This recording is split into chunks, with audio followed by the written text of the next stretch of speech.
ओम नमः शिवाय। ओम उमा महेश्वराय नमः। जय श्री कृष्णा। नमस्कार दोस्तों, स्वागत है आप सभी का हमारे YouTube चैनल आर के भक्ति में।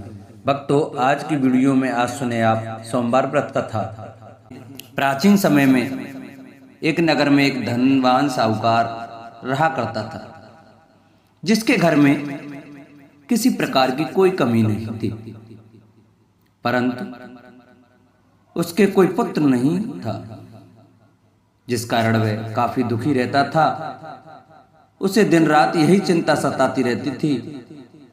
ऐसे में वह पुत्र पाने की कामना के लिए हर सोमवार भगवान शिव जी का व्रत और पूजन किया करता था, और शाम के समय शिव मंदिर में जाकर के भगवान शिव जी के सामने दीपक जलाता था।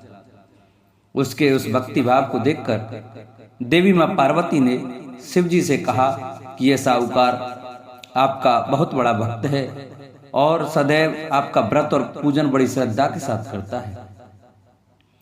इसकी मनोकामना पूर्ण करनी चाहिए। शिव जी ने कहा, हे पार्वती, यह संसार कर्म क्षेत्र है, और जैसे किसान खेत में जैसा बीज बोता है वैसा ही फल काटता है। पार्वती जी ने अत्यंत आग्रह से कहा, प्रभु, जब यह आपका इतना बड़ा भक्त है और इसको अगर किसी भी प्रकार का दुख है तो उसे अवश्य दूर करना चाहिए, क्योंकि आप सदैव अपने भक्तों पर दयालु होते हैं और उनके दुखों को हमेशा दूर करते हैं। यदि आप ऐसा नहीं करेंगे तो मनुष्य आपकी सेवा व व्रत क्यों करेंगे। पार्वती जी के ऐसे आग्रह पर शिव जी बोले, हे पार्वती, इसके कोई पुत्र नहीं है। इसी चिंता में यह अत्यंत दुखी रहता है। इसके भाग्य में पुत्र ना होने पर भी मैं इसको पुत्र की प्राप्ति का वर दे सकता हूं, लेकिन वह पुत्र केवल 12 वर्ष तक जीवित रहेगा। इसके पश्चात वह मृत्यु को प्राप्त हो जाएगा। इससे अधिक तो मैं भी कुछ और इसके लिए नहीं कर सकता। यह बातें साहूकार सुन रहा था। इससे उसको न तो प्रसन्नता हुई और न ही कुछ दुख हुआ। वह पहले की तरह शिव जी महाराज का व्रत और पूजन करता रहा। कुछ समय व्यतीत हो जाने पर साहूकार की स्त्री गर्भवती हुई और 10वें महीने में उसे अति सुंदर पुत्र की प्राप्ति हुई। साहूकार के घर में बहुत खुशी मनाई गई, परंतु साहूकार ने उसकी केवल 12 वर्ष की आयु जानकर अधिक प्रसन्नता प्रकट नहीं की और न ही किसी को यह भेद बताया। जब वह बालक 11 वर्ष का हो गया तो उस बालक की माता ने उसके पिता से विवाह आदि के लिए आग्रह किया। तो वह साहूकार कहने लगा कि अभी मैं इसका विवाह नहीं कर सकता, अपने पुत्र को काशी पढ़ने के लिए भेजूंगा। फिर साहूकार ने बालक के मामा को बुलाकर उसको बहुत सा धन दिया और कहा, तुम इस बालक को काशी जी पढ़ने के लिए ले जाओ और रास्ते में जिस स्थान पर भी जाओ यज्ञ और ब्राह्मणों को भोजन अवश्य कराते जाना। फिर वे दोनों मामा भांजे यज्ञ करते और ब्राह्मणों को भोजन कराते हुए काशी जी की तरफ रवाना हुए। रास्ते में उनको एक शहर से गुजरना पड़ा। उस शहर में राजा की कन्या का विवाह था और दूसरे राजा का लड़का जो विवाह करने बारात लेकर आया था वह एक आंख से काना था। उसके पिता को इस बात की बड़ी चिंता हो रही थी कि कहीं वर को देख कन्या के माता पिता विवाह में किसी प्रकार की अड़चन पैदा न कर दे। इस कारण जब उसने अति सुंदर सेठ के लड़के को देखा तो मन में विचार आया कि क्यों ना दरवाजे के समय इस लड़के से वर का काम चलाया जाए। ऐसा विचार कर वर के पिता ने उस लड़के और उसके मामा से बात की तो वे राजी हो गए। फिर उस लड़के को वर के कपड़े पहनाकर और घोड़ी पर चढ़ाकर दरवाजे पर ले गए और सब कार्य प्रसन्नता से पूर्ण हो गया। फिर वर के पिता ने सोचा कि यदि विवाह कार्य भी इसी लड़के के द्वारा करा लिया जाए तो क्या बुराई है। ऐसा विचार कर उसने लड़के और उसके मामा से कहा, यदि आप फेरों और कन्यादान के काम को भी करा दें तो आपकी बड़ी कृपा होगी और मैं इसके बदले में आपको बहुत सारा धन दूंगा। तो उन्होंने स्वीकार कर लिया और विवाह कार्य भी बहुत अच्छी तरह से संपन्न हो गया। परंतु जिस समय लड़का जाने लगा तो उसने राजकुमारी की चुन्नी के पल्ले पर लिख दिया कि तेरा विवाह तो मेरे साथ हुआ है, परंतु जिस राजकुमार के साथ तुमको भेजेंगे वह एक आंख से काना है और मैं काशी जी में पढ़ने जा रहा हूं। लड़के के जाने के पश्चात उस राजकुमारी ने जब अपनी चुन्नी पर ऐसा लिखा हुआ देखा तो उसने राजकुमार के साथ जाने से मना कर दिया और कहा कि यह मेरा पति नहीं है, मेरा विवाह इसके साथ नहीं हुआ है, वह तो काशी जी पढ़ने गया है। राजकुमारी के माता पिता ने अपनी कन्या को विदा नहीं किया और बारात वापस चली गई। उधर सेठ का लड़का और मामा काशी जी पहुंच गए। वहां जाकर लड़के ने पढ़ना शुरू कर दिया। जब लड़के की आयु 12 साल की हो गई, उस दिन उन्होंने यज्ञ रचा रखा था कि लड़के ने अपने मामा से कहा, मामा जी आज मेरी तबीयत कुछ ठीक नहीं लग रही है। मामा ने कहा अंदर जाकर सो जाओ और आराम करो। लड़का अंदर जाकर सो गया और थोड़ी देर के बाद में उसके प्राण निकल गए। जब उसके मामा ने आकर देखा तो वह मुर्दा पड़ा हुआ है तो उसको बड़ा दुख हुआ और उसने सोचा कि अगर मैं अभी रोना पीटना मचा दूंगा तो यज्ञ का कार्य अधूरा रह जाएगा, जो कि सही नहीं होगा। अतः उसने जल्दी से यज्ञ कार्य समाप्त किया और ब्राह्मणों के जाने के बाद रोना पीटना आरंभ कर दिया। संयोगवश उसी समय से पार्वती जी उधर से जा रहे थे। जब उन्होंने जोर जोर से रोने की आवाज सुनाई दी तो पार्वती जी शिव जी से कहने लगी, प्रभु कोई दुखिया रो रहा है, कृपया कर इसके कष्ट को दूर कीजिए। जब से पार्वती ने पास जाकर देखा तो वहां एक लड़का मुर्दा पड़ा हुआ था। पार्वती जी कहने लगी, महाराज यह तो उसी सेठ का लड़का है जो आपके वरदान से पैदा हुआ था। अतः हे प्रभु इस बालक को और आयु दो, नहीं तो इसके माता पिता तड़प तड़प कर मर जाएंगे। पार्वती जी के बार बार आग्रह करने पर शिव जी ने उसको जीवन का वरदान दे दिया और भगवान शिव जी की कृपा से लड़का फिर जीवित हो गया। इसके बाद शिव जी और पार्वती जी कैलाश पर्वत की ओर चले गए। इसके पश्चात वह लड़का और उसका मामा उसी प्रकार यज्ञ करते और ब्राह्मणों को भोजन कराते अपने घर की ओर वापस चल पड़े। रास्ते में उसी शहर में आए जहां उसका विवाह हुआ था। वहां पर आकर उन्होंने यज्ञ आरंभ कर दिया तो उस लड़के के ससुर ने उसको पहचान लिया और अपने महल में ले जाकर उसकी बड़ी खातिरदारी की, साथ ही बहुत से दास दासियों सहित आदर पूर्वक लड़की और जमाई को विदा भी किया। जब वे अपने शहर के निकट आए तो मामा ने कहा कि पहले मैं तुम्हारे घर जाकर खबर कराता हूं।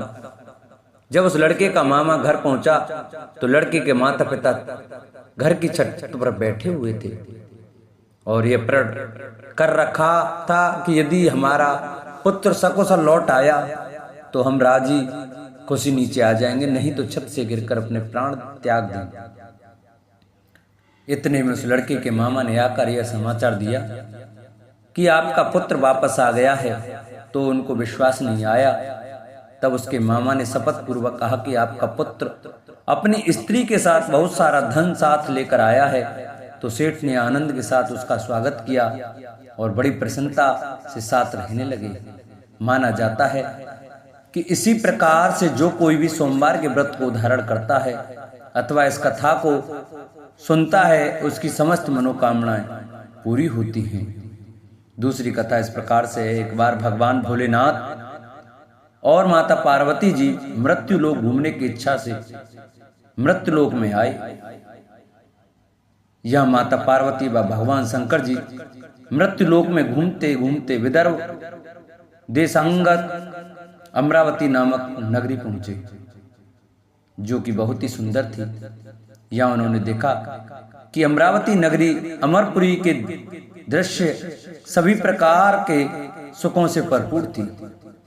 उस नगरी में राजा द्वारा बनवाया हुआ बहुत सुंदर भगवान भोलेनाथ जी का मंदिर भी था। उस मंदिर में भगवान भोलेनाथ जी और माता पार्वती निवास करने लगे। एक दिन माता पार्वती जी ने भगवान से कहा, हे प्रभु आज तो हम और तुम दोनों चौरस पासा खेलेंगे। शंकर जी ने माता पार्वती जी की बात मान ली और चौरस खेलने लगे। उसी समय मंदिर का पुजारी ब्राह्मण मंदिर में पूजा करने के लिए आया हुआ था। माता ने ब्राह्मण को देखकर एक प्रश्न किया कि पुजारी जी बताओ कि इस बाजी में दोनों में से किसकी जीत होगी और किसकी हार होगी। ब्राह्मण ने बिना सोचे समझे कहा कि भगवान भोलेनाथ ही जीतेंगे। कुछ समय बाद बाजी समाप्त हुई और माता पार्वती जी की विजय हो गई।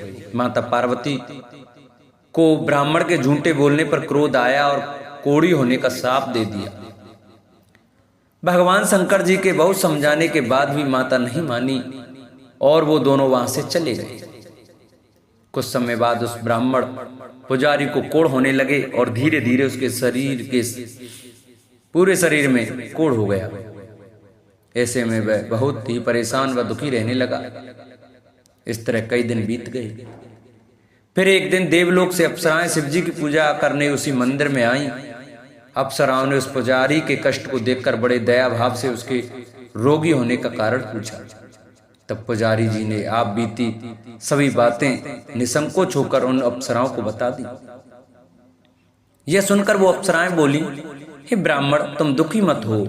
भगवान भोलेनाथ जी आपके सभी कष्टों को दूर कर देंगे, परंतु तुम्हें श्रेष्ठ 16 सोमवार के व्रत पूरे विधि विधान और भक्ति भाव से पूरे 16 व्रत करने होंगे और 17वें सोमवार के दिन पाव सेर पवित्र गेहूं के आटे की बाटी बनाएं।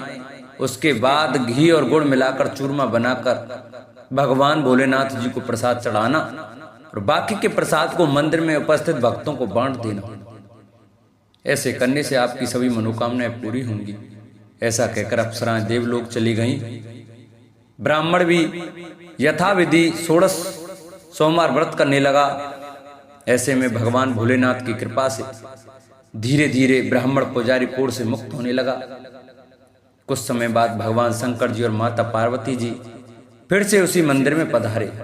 तब माता ने उस ब्राह्मण को रोग मुक्त होने का कारण पूछा तो ब्राह्मण ने माता को 16 सोमवार के व्रत के बारे में विस्तार से बताया। ब्राह्मण की बात सुनकर माता पार्वती जी बहुत प्रसन्न हुई और पुजारी से 16 सोमवार के व्रत की विधि पूछी। उसी दिन से माता पार्वती जी भी 16 सोमवार व्रत करने लगी और लगातार 16 व्रत किया। ऐसे में उनकी मनोकामनाएं पूरी हुई। उनके रूठे पुत्र स्वामी कार्तिकेय जी स्वयं ही माता के आज्ञाकारी हो गए। फिर एक दिन कार्तिकेय को अपना विचार परिवर्तन होने का रहस्य जानने की इच्छा हुई और वे अपनी माता के पास आए और बोले कि आपने ऐसा क्या उपाय किया जिससे मेरा मन आपकी ओर आकर्षित हो गया। तब माता पार्वती जी ने उसे 16 सोमवार कथा सुनाई। तब कार्तिकेय ने अपनी माता से कहा, इस व्रत को मैं भी करूंगा क्योंकि मेरा प्रिय मित्र ब्राह्मण दुखी दिल से परदेश गया है, हमें उससे मिलने की बहुत इच्छा होती है। फिर कार्तिकेय जी ने भी 16 सोमवार के व्रत पूरे विधि विधान से किए और उनकी भी इच्छा पूर्ण हो गई। उन्हें अपना प्रिय मित्र मिल गया। तब उसके मित्र ने इस आकस्मिक मिलन का भेद कार्तिकेय जी से पूछा तो वे बोले, हे मित्र, हमने तुम्हारे मिलन की इच्छा करके 16 सोमवार के व्रत किए थे। अब तो उस ब्राह्मण मित्र हो अपने विवाह की बड़ी इच्छा हुई और वह भी 16 सोमवार व्रत पूरे विधि विधान से करने लगा। एक दिन वह किसी काम से विदेश गया और वहां के राजा ने अपनी पुत्री का स्वयंवर रखा था। उस राजा ने राजकुमारी के विवाह के लिए यह शर्त रखी थी कि जिस राजकुमार के गले में सब प्रकार रेड़ गारित हथनी माला डाल देगी, मैं उसी के साथ अपनी बेटी का विवाह करूंगा। भगवान शिव जी की कृपा से ब्राह्मण भी उस स्वयंवर को देखने के लिए एक और बैठा हुआ था। उसी समय हथनी वहां पर आई और उस ब्राह्मण के गले में जयमाला डाल दी। इस तरह राजा की प्रतिज्ञा के अनुसार बड़ी धूमधाम के साथ अपनी पुत्री का विवाह उस ब्राह्मण के साथ पूरे विधि विधान से कर दिया और उसे बहुत सारा धन देकर सम्मान पूर्वक संतुष्ट किया और वो दोनों सुख पूर्वक रहने लगे। एक दिन उस राजकुमारी ने अपने पति से पूछा कि हे प्राणनाथ, आपने ऐसा कौन सा पुण्य किया है जो हथनी ने सभी राजकुमारों को छोड़कर आपके गले में जयमाला डाली तब ब्राह्मण बोला, हे प्राण प्रिय, मैं अपने मित्र कार्तिकेय जी के कथानुसार 16 सोमवार का व्रत किया था, जिसके प्रभाव से मुझे तुम जैसी रूपवान पत्नी मिली। इस व्रत की महिमा सुनकर राजकन्या को बड़ा आश्चर्य हुआ और वह भी पुत्र कामना के लिए 16 सोमवार व्रत करने लगी और भगवान भोलेनाथ से पुत्र कामना की प्राप्ति करने लगी।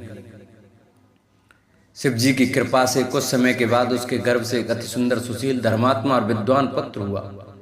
वे ब्राह्मण और पत्नी दोनों उस पुत्र को पाकर बहुत ही प्रसन्न हुए और उसका लालन पालन भली प्रकार से करने लगे।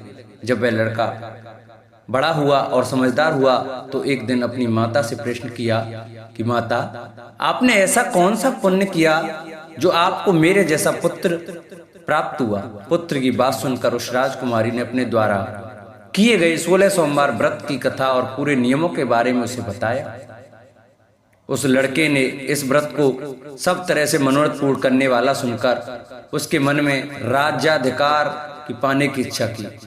उस लड़के ने उसी दिन भगवान शिव जी को प्रसन्न करने के लिए 16 सोमवार के व्रत पूरे नियमों से करने लगा। एक दिन दूसरे देश के राजा के दूत ने आकर उसको उनकी राजकुमारी के लिए चुना और उसे अपने साथ ले आए और राजा ने अपनी राजकुमारी के विवाह उसके साथ कर दिया। धीरे धीरे राजा वृद्ध हो गया और उसके लिए राज का संभालना मुश्किल हो गया। उसने अपने दामाद का राज्य तलक कर दिया और वहां का राजा घोषित कर दिया। इस तरह ब्राह्मण पुत्र राजा बनकर भी ये व्रत करता रहा। जब 17वां सोमवार का व्रत आया तो उसने अपने रानी से सभी सामग्रियों सहित भगवान भोलेनाथ जी के मंदिर आने को कहा, किंतु रानी मंदिर नहीं आई और उसने अपने दास दासियों को पूजा की सामग्री लेकर मंदिर भेज दिया। राजा ने पूरे विधि विधान से भगवान शिव जी की पूजा करी। जब वह वहां से जाने लगा तो उसने सुना कि आकाशवाणी से एक आवाज आई और उसने कहा, हे राजा, अपनी इस रानी को राजमहल से निकाल दे, नहीं तो ये तेरा सर्वनाश कर देगी। इस वाणी को सुनकर राजा आश्चर्य में पड़ गया और उसने तुरंत मंत्रियों की बैठक बुलाई और आप बीती सुनाई। मंत्री आदि सभी बड़े विस्मय और दुख में डूब गए, क्योंकि जिस कन्या के साथ राज्य मिला है, राजा उसी को राज से निकालने का जाल रच रहा है, यह कैसे हो सकेगा? अतः में राजा ने अपनी रानी को राजमहल से निकाल दिया। रानी दुखी हृदय से अपने भाग्य को कोसती हुई अपने राज से बाहर चली गई। बिना चप्पलों के और फटे वस्त्र पहने भूखी प्यासी धीरे धीरे चलकर एक नगर में जा पहुंची।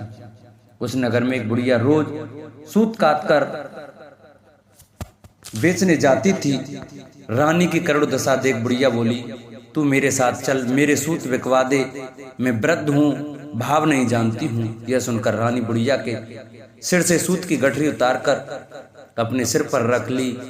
अचानक से आंधी आई और बुढ़िया के सभी सूत हवा में उड़ गए। बेचारी बुढ़िया बहुत पछताई और रानी से कहा कि दूर रहना मेरे से।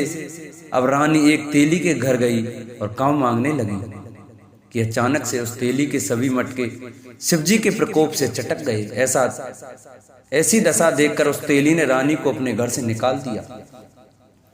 इस प्रकार रानी अत्यंत दुख पाती हुई एक नदी के तट पर गई तो देखा कि नदी अचानक सूख गई। उसके बाद रानी एक वन में गई। वहां जाकर उसने एक सरोवर देखा और वह पानी पीने के लिए सरोवर की सीढ़ी उतरी और पानी पीने के लिए जैसे अपने हाथों को आगे बढ़ाया तो देखा कि सरोवर का पानी नील कमल के सदृश जल असंख्य कीड़ों में गंदा हो गया। रानी ने अपने भाग्य का दोषारोपण करते हुए उस सरोवर का जल पीकर अपनी प्यास बुझाई।